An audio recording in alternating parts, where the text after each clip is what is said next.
glória e honra do nome daquele que vive e reina. Estamos chegando pertinho de você através desta programação. Estamos com um convidado especial que pela segunda vez, está aqui no nosso programa, você já conhece. E você que está nos acompanhando, você pode fazer parte desse lindo projeto. Querido, a Igreja de Cristo avança pelos joelhos que se dobram, pelos pés daqueles que vão e pela mão daqueles que contribuem. Olha aí, confirma para você ver.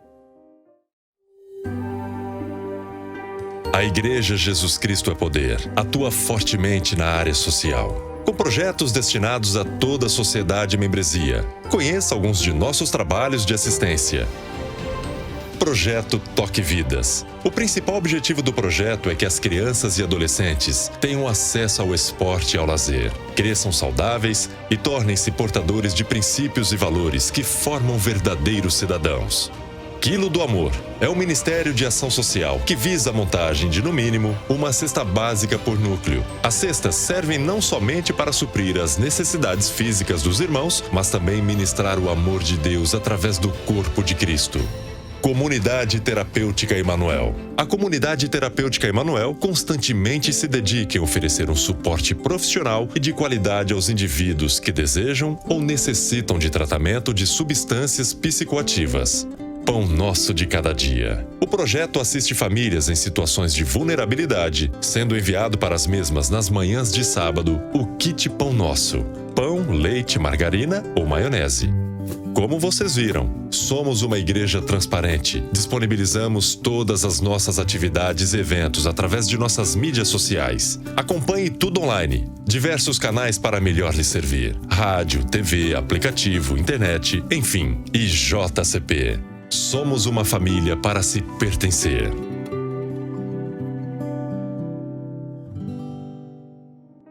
Tá aí, contra fatos não existe argumento. Fazer parte de algo que vai transformar a vida das pessoas é um presente de Deus. Você pode lançar uma semente, tá aí, é simples, tá passando aí na tua telinha. Não estou falando do programa, não quero que você lance uma semente nesta programação. Não é isso. Eu quero que você lance uma semente nesse projeto que você viu aí. Conto com você.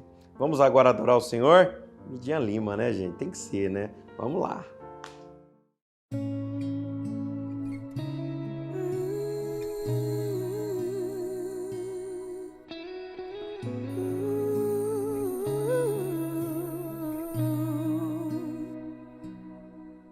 Quantas vezes choras em silêncio e reclama por não ter ninguém pra ouvir. Você diz vai tudo bem, mas por dentro vês o mundo desmoronando sobre ti. Mas ouça agora o que o teu Deus te diz. Filho meu, eu não vou te deixar sofrendo tanto assim. Esse deserto, essa prova vai ter fim. Eu sou a porta de saída, a solução. Olha pra mim, antes que o teu limite venha a terminar. O meu socorro, a minha provisão vai chegar. A tua história não acaba aqui. Acalma a tempestade e o temporal. Com uma só palavra muda o curso do vento, pra te fazer triunfar.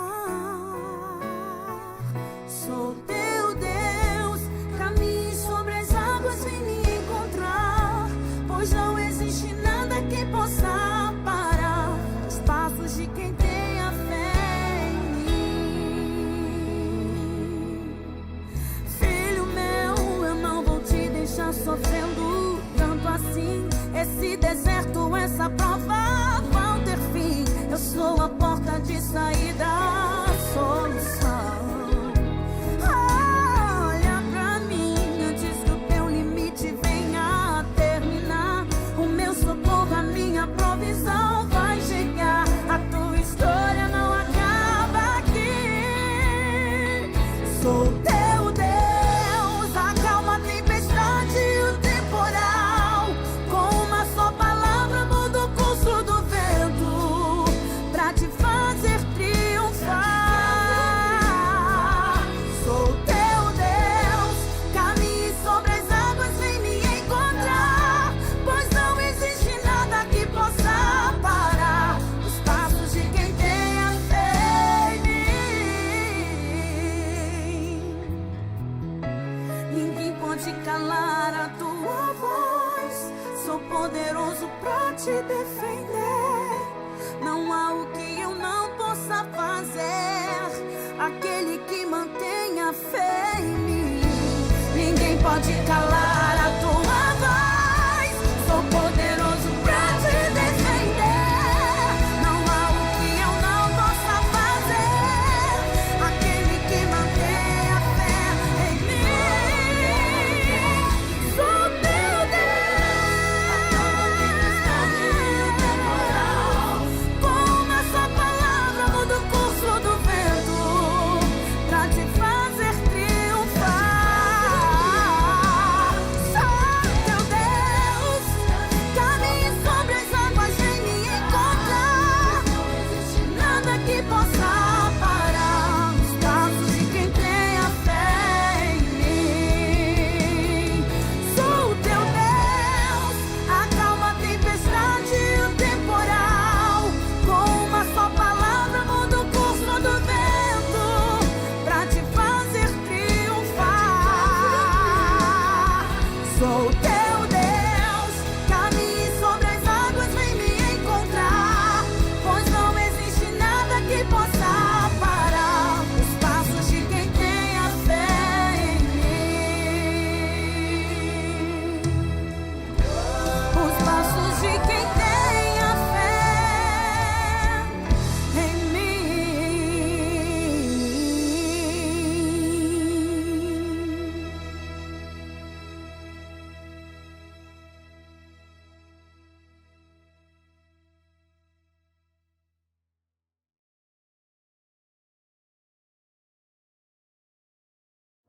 E hoje eu quero apresentar para você aqui um convidado de peso. Um amigo, uma pessoa que eu admiro, gosto. Olha, estar perto dele e conhecê-lo foi um presente de Deus. Deus, quando quer nos abençoar, Ele coloca pessoas na nossa vida. E é assim que eu vejo através da vida do pastor Eliel Lima. Dá um glória a Deus aí, meu pastor. Ô, meu amigo, pastor Kleber, a todos da linda cidade de Lins, do Brasil, de São Paulo, onde esse programa possa estar chegando. É um prazer retornar aqui, é um prazer estar participando desse programa, é um prazer estar contigo, sempre bom. Amém. Para nós que é um presente, amigo. E eu tô vendo aí que você tá na correria, a gente se encontrou no aeroporto e você indo para lá, para cá, família, filho. Como é que é toda essa logística aí? É casa, filhos, esposa e ela também com o ministério, né? Como é que é? Fala um pouquinho para nós aí. É sempre muito desafiador. O ministério, o chamado, ele tem o seu ônus e a gente tem que administrar isso.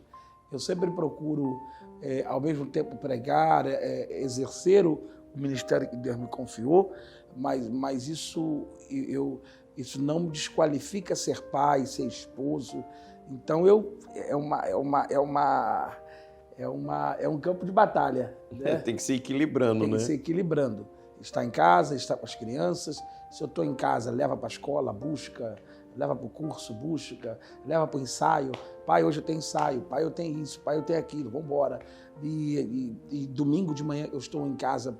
A gente não falta escola dominical. Independente disso, as crianças têm uma vida muito ativa na igreja. Aleluia. E a gente conseguiu montar uma logística para que a vida deles, escolar, curso, estar na igreja, não seja prejudicada em detrimento da nossa agenda. Então, os meus filhos não vão à igreja só quando eu estou em casa. Eles têm uma vida, eles servem a Deus, eles estão na igreja. Isso é muito bom. E ser marido, e tem horas eu tenho que viajar com ela, a gente ministra junto. Às vezes eu não estou pregando na programação que ela está cantando, mas eu faço questão de ir com ela.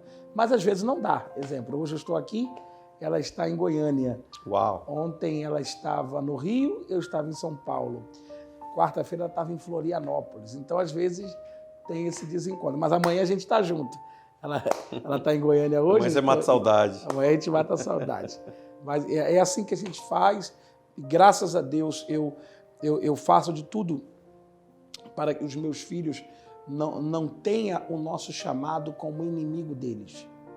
Amém. Isso é forte, hein? E amanhã eu não posso ouvir dos meus filhos. Eu não tive pai, porque meu pai só pregava. Eu não tive mãe, porque minha mãe só cantava. Então, eu e a Midian, com a graça de Deus, nós fazemos os nossos filhos ter a mesma paixão. Uau, isso é ter a muito mesma importante. paixão. Para que a igreja, o servir, o ministério, não seja para eles um inimigo, dizendo, o ministério tirou meu pai de mim. Perdi meu pai. Perdi meu pai. Então, a gente tem esse cuidado, a gente também traz eles para o fogo, tem viagem que eles vão juntos, né? Trazer eles aqui um dia. Aqui tem um hotel que é uma benção. Você me falou, a gente vai fazer isso. Vamos ver para o próximo ano, viu, amigo? Vamos ver. Agora, isso que você está falando é tão importante, não só para quem vive o ministério da itinerância, mas também pela irmã que participa do coral da igreja, do círculo de oração, do departamento de mulher jovem. Esses líderes, às vezes, eu vejo esse desequilíbrio, que às vezes a esposa, ela está tanto dentro da igreja que acaba irritando o marido. Ela está tão ligada à igreja, sendo que mais importante, ela está ligada a Cristo através da igreja. E eu acredito que esse equilíbrio que Deus lhe deu tem que ser levado para todos que estão nos assistindo agora, para a vida cristã dele. Verdade. Claro que quem tem ministério itinerante, que viaja, que leva a palavra de Deus, fortalece a gente com as experiências que vocês têm, é muito mais. Mas eu acredito que em pequenas proporções, todos que estão dentro da igreja. Verdade. Sabe que eu tive um problema aqui com o pessoal que trabalha na igreja. Então o camarada trabalha, é funcionário. E à noite ele vem nos cultos. Então você imagina a bagunça que isso faz na mente dele. Poxa, já passei o dia inteiro na igreja, agora ainda estou no culto. Então os filhos, eles acham que... Eles esquecem que o pai ou a mãe está trabalhando e falam, pai, de novo na igreja. Então você tem que ir trabalhando com eles, explicando. É o que você falou, esse equilíbrio é importante demais. Esse equilíbrio é importante para que as pessoas entendam que servir a Deus não é um peso, né? A Bíblia diz, o meu fardo, Jesus disse, o meu fardo é leve. Então tem que ter esse equilíbrio, esse cuidado, porque até mesmo para que as pessoas que estão à sua volta entendam que servir a Deus não é um desequilíbrio. Aleluia. Servir, pelo contrário. A gente tem que dividir essas escalas, família, igreja, pessoas, amigos. Quando se tem isso, às vezes você prega o evangelho sem falar, né? Você prega o evangelho da forma de como você dirige a sua vida. Eita, glória a Deus, tá aí. Equilíbrio, a palavra-chave aqui é equilíbrio. Existe um equilíbrio na tua vida cristã? Para, pensa, reflita.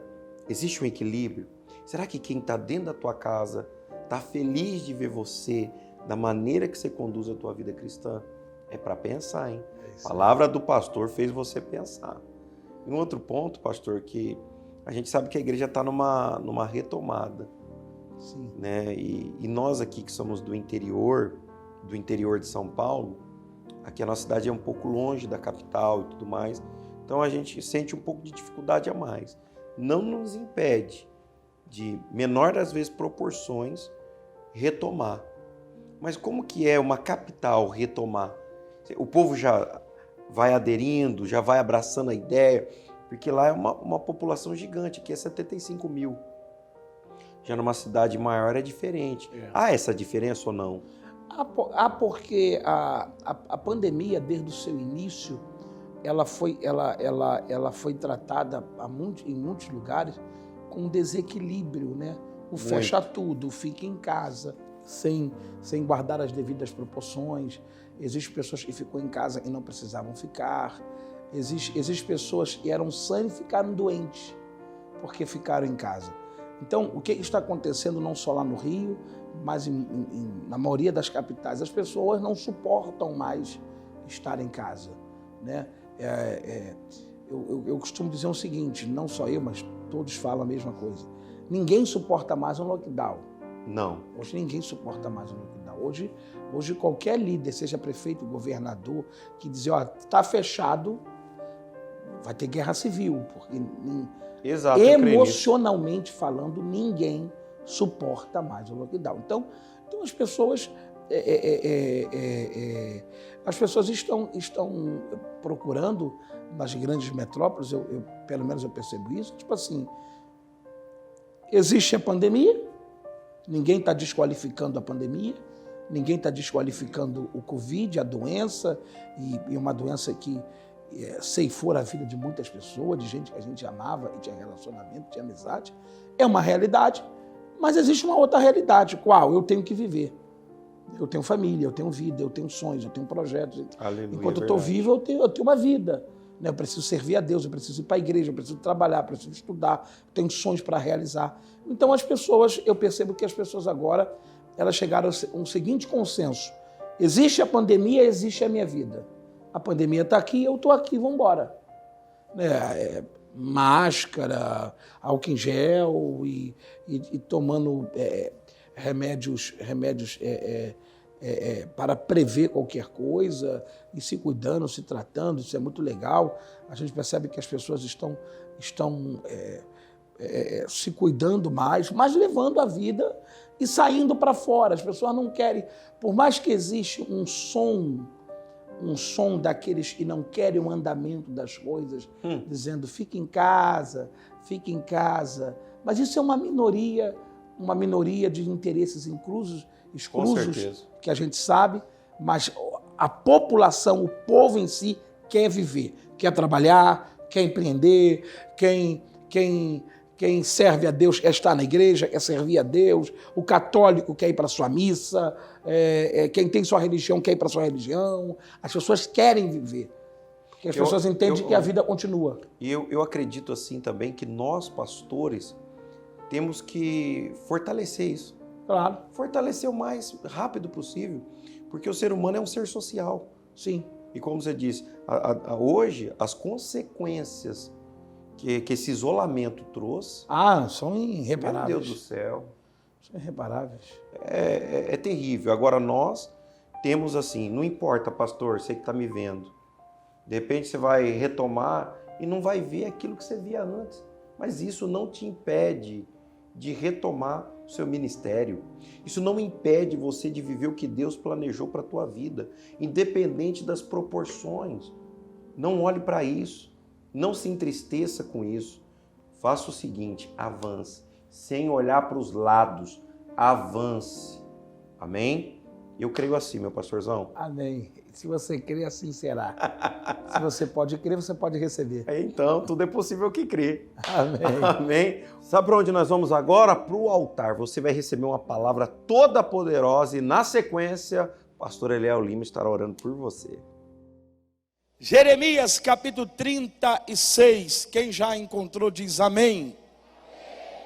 Verso 32, a versão que eu faço uso, está escrito assim: então tomou Jeremias outro rolo e o deu a Baruque, o escriba, o filho de Neerias, que escreveu nele da boca de Jeremias todas as palavras do livro que Jeoaquim, rei de Judá, tinha queimado no fogo, e ainda lhe acrescentaram muitas palavras semelhantes. Então tomou Jeremias outro rolo e o deu a Baruque, o escriba, o filho de Neerias, que escreveu nele da boca de Jeremias todas as palavras do livro que Jeoaquim, rei de Judá, tinha queimado no fogo, e ainda lhe acrescentou muitas palavras semelhantes. Digam amém. O texto em que ora lemos merece a minha e a sua preciosíssima atenção, devido a tudo de bom e de especial que o Deus eterno congrega a nós nesse texto. O livro de Jeremias, ou o profeta Jeremias, é um profeta que se levanta no momento caótico de Israel para o exercício do seu ministério. O tempo pela qual Jeremias é profeta é um tempo caótico, porque Israel estava para ser invadido pela Babilônia. Então, num tempo muito ruim, muito difícil, Deus levanta Jeremias para o exercício do ministério profético. A palavra do Senhor é na sua boca. Jeremias é aquele que é profeta não por opção, não por decisão pessoal. Preste atenção, a menos que você esteja anotando ou digitando o que eu estou falando. Se não for isso, me dê sua atenção. Como assim, pastor? Não por opção, deixa eu te explicar. Jeremias não é profeta porque cismou em ser. Jeremias não acordou um dia de manhã e disse: a partir de hoje eu vou ser profeta. Não. Jeremias é profeta porque Deus o vocacionou para tal. Jeremias foi criado em Anatote. Anatote era um vilarejo de sacerdote. Jeremias veio debaixo de um berço sacerdotal. E neste meio, o cetro de Deus é apontado para a sua direção. E Deus o levanta para ser profeta.